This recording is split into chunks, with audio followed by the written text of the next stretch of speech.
बुढ़हदेव मोर पुरखा देव कुल देव है ईसर राजा। बुढ़हदेव मोर पुरखा देव कुल देव है ईसर राजा। बाबा सरीक सियान हमर,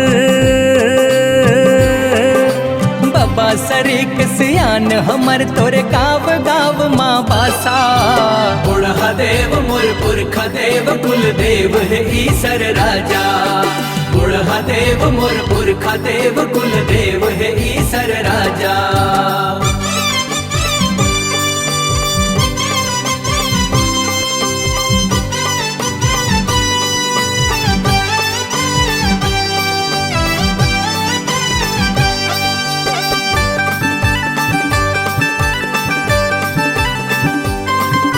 बोल बुढ़ादेव की।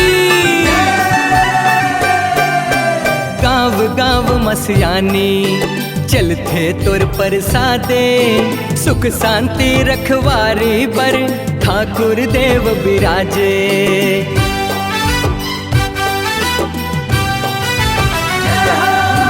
तोर महिमाला मनखे जीव जगत हर गाथे।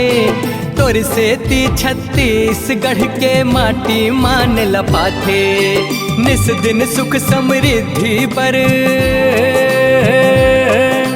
निस दिन सुख समृद्धि बर बांधे रैथन आशा। बुढ़हदेव मोर पुरखा देव कुल देव है ईसर राजा। बुढ़हदेव मोर पुरखा देव कुल देव है ईसर राजा।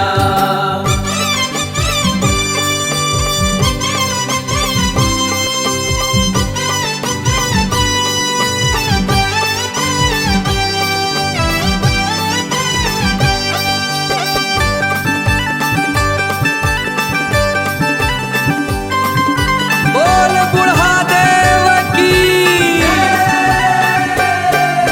सुख पावत है मनखे जीव निर्जीव परानी। जय कर महिमा तई हाले वेद पुराण बखानी।